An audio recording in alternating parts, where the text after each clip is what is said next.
Значи, въпреки това, че съм пълен идиот, вие ме превърнахте в американският всичко лок в това приложение. И сега Димитър иска да коментирам замразяването на USAID, не знам защо коментара го отрязаха така. Финансиране, което защита като меката сила на Америка на международната сцена. Новите мокри сънища на копейките за Тръмп и Мъск направят същото и у нас. Но смятам, че доста от тях ще останат разочаровани, защото въпреки това, че събития като София Прайд черпят от помощите на USAID, това по никакъв начин не определя мощността на подобни граждански инициативи у нас. Но сега всички ще разберат, когато хората се борят за правата си, го правят безплатно.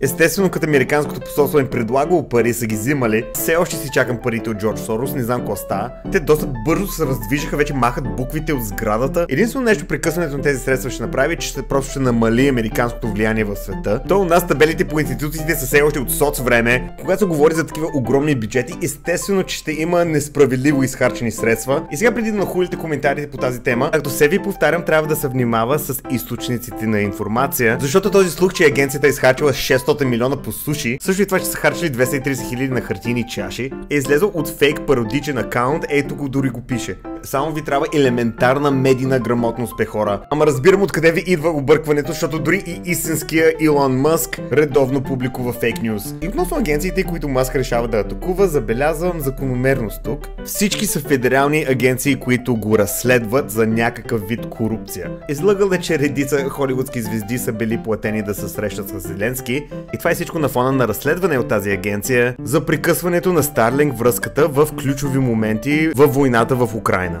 И вместо да се чуем дали тези самолетни катастрофи са това, че пускат черни хора да са пилоти вече, нека не забравим, че Мъск има дългогодишен проблем с Федералната агенция за авиация, защото многобройно пъти са го съдили заради бокуците, които падат от ракетите и причиняват отменянето на стотици полети. И сега ще инсталира негови си хора. Повечето от тях без достатъчно опит в адекватно управление на небето.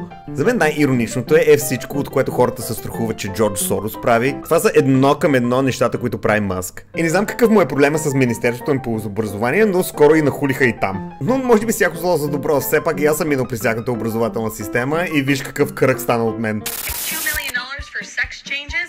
Guatemala, $6 million to fund tourism in Egypt, $20 million on a new Sesame Street show in Iraq, $4.5 million to combat disinformation in Kazakhstan. Окей, освен това, че гремиорът на тази жена очевидно я мрази, звучи ми, че сякаш иска да повярва, че USAID е плащал на хората по света да стават гей. Значи, ако го гледате това, вероятно сте българи и сте свикнали около 90% от дадени средства от ничия програма да са изхарчени несправедливо. На Запад също имат финансова фира, естествено, но не са толкова нагли колкото нас. Примерно тези 20 милиона за улица Сезам не са нищо ново под небето. Аз съм работил за тях и знам, че международният клон на това предаване е с цел запълването на дупките, които образователната система остава. Като училището е бомбардирано, трябва да се учат децата как да смятат от някъде. Тези 2 милиона за керамика в Мороко са вероятно с цел да запазват културното им наследство. И какъв грях да създават канали за напояване в Афганистан? Милиони изхарчени за афганистанците да отглеждат храна вместо опиум. И тъй като много от вас ми влизат в коментарите с нереални изисквания от мен, докажи го!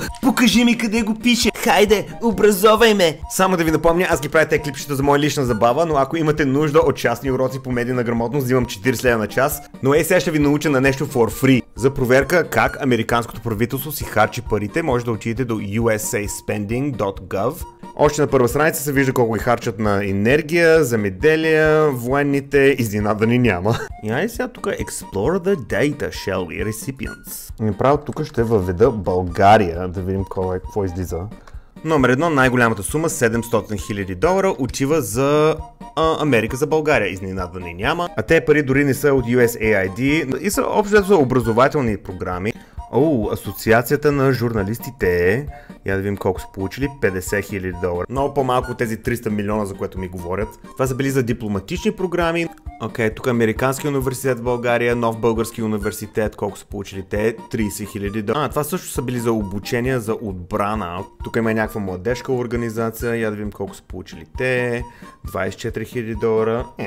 Да не забравим, че използването на публични средства на Запад винаги е било по-прозрачно, отколкото у нас. И макар че тази лелка тук, която ми прилича на набор, но всъщност е на 27, смятат, че трябва да се спрат всички пари спрямо няколко проекта, с което президент Мъск не е съгласен. Лекарски доклад излезе, че около 300 бебита сега ще се родят с HIV, които ще да се родят без, ако той човек не им замръзнал парите. 1 милион души в Кения ще останат без вода. Контейнери с запаси храна за хуманитарни цели няма да стигнат до хора в Източна Африка, които буквално умират от глад. Според този чукундур, USAID е престъпна организация, която храни 30 държави. 800 000 души в Судан разчитат на тези помощи.